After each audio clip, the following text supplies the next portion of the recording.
Hello students, myself Dr. Anup Kumar Misra. This lecture is for B.Ed students, paper name Contemporary Education of India and the topic is Buddhist Education. बौद्धकालीन शिक्षा का सूत्रपात महात्मा बुद्ध जी ने किया। बौद्धकालीन शिक्षा का जो समय है वह 500 BC टू 1200 AD, ईसा पूर्व 5वीं शताब्दी से 1200 ईस्वी तक का समय बौद्धकालीन शिक्षा का समय माना जाता है। बौद्धकालीन शिक्षा मठों में दी जाती थी। बौद्ध धर्म का विकास मठों में हुआ था। ये मठ न केवल धर्म बल्कि शिक्षा के भी केंद्र थे। शिक्षा देने का कार्य उनमें निवास करने वाले भिक्षुओं के द्वारा होता था। Buddhist system of education was monastic. People of all castes were admitted to Buddhist Sangha. The history of education of Buddha period is interrelated with the history of monasteries and vihars because there were no independent educational institutions. R K Mukherjee के अनुसार बौद्ध मठ बौद्ध शिक्षा और ज्ञान के केंद्र थे। बौद्ध संसार अपने मठों से पृथक या स्वतंत्र रूप में शिक्षा प्राप्त करने का कोई अवसर नहीं देता था। धार्मिक और लौकिक सब प्रकार की शिक्षा भिक्षुओं के हाथ में थी। The Buddhist system is practically that of the Buddhist order और संघा। Buddhist education is learning centered round monasteries as Vedic culture centered round the sacrifice. The Buddhist world did not offer any educational opportunities apart from or independently of its monasteries.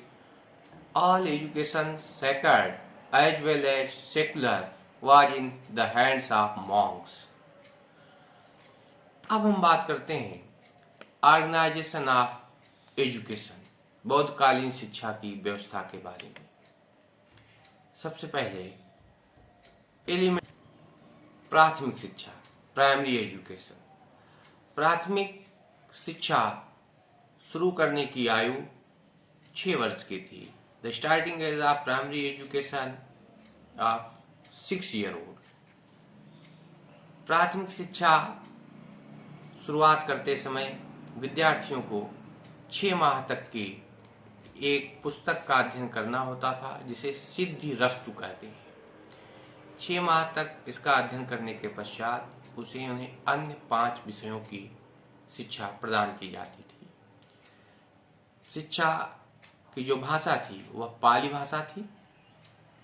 शिक्षण विधि मौखिक थी। इस प्रकार से छात्रों को रटना पड़ता था। रटने के बाद उन्हें उसे मनन करना पड़ता था।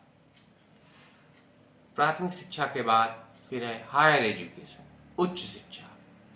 बौद्धकालीन शिक्षा व्यवस्था में उच्च शिक्षा अपने चरम पे थी। बौद्धकालीन शिक्षण संस्थाओं में बौद्ध मठों के अंत में वल्लभी, विक्रमशिला, नालंदा, तक्षशिला ऐसे उच्च शिक्षा के उत्कृष्ट केंद्र थे जहां विदेशों से भी छात्र शिक्षा ग्रहण करने के लिए आते थे। यहाँ पर लौकिक और फिजिकल, स्पिरिचुअल एंड फिजिकल दोनों प्रकार की शिक्षा दी जाती थी। धार्मिक शिक्षा के अंतर्गत त्रिपिटक जो धार्मिक ग्रंथ था, विनय व धम्म इन ग्रंथों को शिक्षा ग्रहण करते थे वो, जिनको भिक्षु बनना होता था। इसके अलावा सांसारिक जीवन जीने के लिए उन्हें विभिन्न प्रकार के अन्य विषयों की भी शिक्षा दी जाती थी। उच्च शिक्षा ग्रहण करने की जो व्यवस्था थी उनमें भी आयु सीमा निर्धारित थी और उसका एक अध्ययन काल था। अब हम बात करते हैं बौद्धकालीन शिक्षा की विशेषताओं के बारे में। The main characteristic feature of बौद्धकालीन एजुकेशन। बौद्धकालीन शिक्षा व्यवस्था जो थी, उच्च शिक्षा में 8 वर्ष की अवस्था में विद्यार्थी इसमें प्रवेश करता था। प्रवेश करने के बाद छात्र को श्रावण या सामनेर के नाम से जाना जाता था। यहाँ पर छात्र 12 वर्ष तक विद्या का अध्ययन करता था। इस प्रकार से 20 वर्ष की आयु प्राप्त करने पर उसकी जो विद्या थी वह पूर्ण हो जाती थी। लेकिन अगर वह भिक्षु बनना चाहे तो उपसंपदा संस्कार के द्वारा 10 वर्ष और शिक्षा ग्रहण करके वह भिक्षु बन के मठों में रह सकता था और अपने अधीन छात्रों को शिक्षित कर सकता था, अन्यथा वह शिक्षा ग्रहण करके सांसारिक जीवन व्यतीत कर सकता था। नेक्स्ट चीज पॉइंट है वह है पबज्जा संस्कार। पबज्जा का अर्थ है बाहर जाना, टू गो आउट, अर्थात शिक्षा ग्रहण करने के लिए घर से बाहर की तरफ निकलना। छात्र जब मठों में शिक्षा ग्रहण करने जाते थे तो ग्रहण करने के साथ उन्हें भिक्षुकों के सामने 3 शब्दों का उच्चारण करना होता था, जिनमें बुद्धम शरणम गच्छामि, धम्मम शरणम गच्छामि,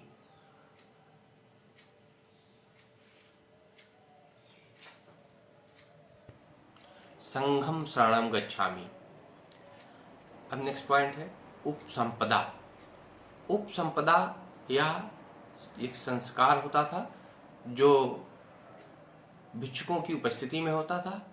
इसमें 20 वर्ष की आयु के पश्चात शिक्षा ग्रहण करने के लिए छात्र भिक्षुक के रूप में रह सकता था।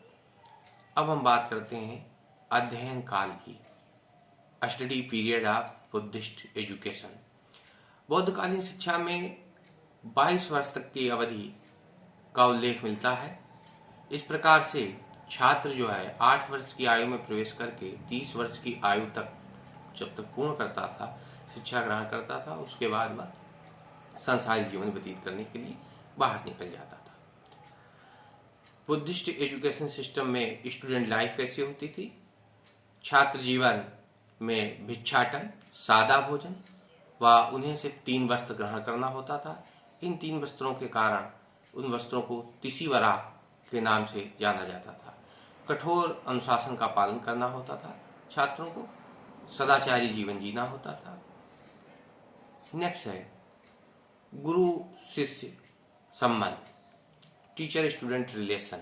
गुरु शिष्य के साथ पुत्रानुरूप संबंध रखता था, अर्थात अगर कोई छात्र मठों में बीमार पड़ता था तो गुरु उसकी सेवा करता था और अपने पुत्र की तरह उसकी चिकित्सा व अन्य देखभाल करता था।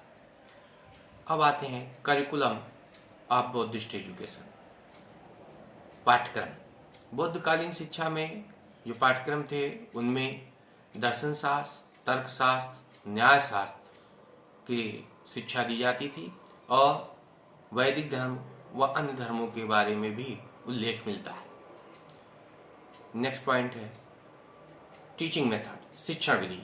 बुद्धकालीन में शिक्षा में मौखिक विधि प्रचलित थी, अर्थात छात्र सुनते थे और उसे फिर रटते थे। नेक्स्ट पॉइंट वोमेन एजुकेशन, स्त्री शिक्षा। बुद्धकालीन शिक्षा व्यवस्था में कुलीन और व्यावसायिक वर्ग की स्त्रियों को ही शिक्षा प्राप्त करने के अवसर उपलब्ध थे, सामान्य स्त्रियों तक शिक्षा की पहुंच नहीं थी।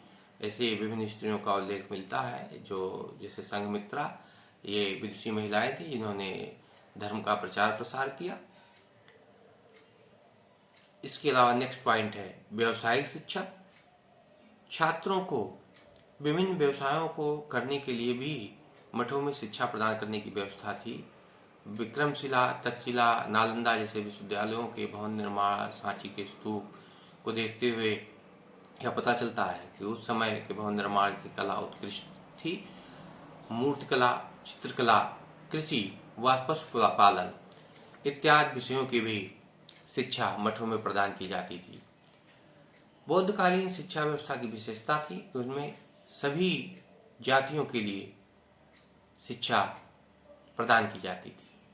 इस प्रकार से ये बौद्धकालीन शिक्षा व्यवस्था के बारे में हमने आप लोगों से पूर्ण चर्चा की।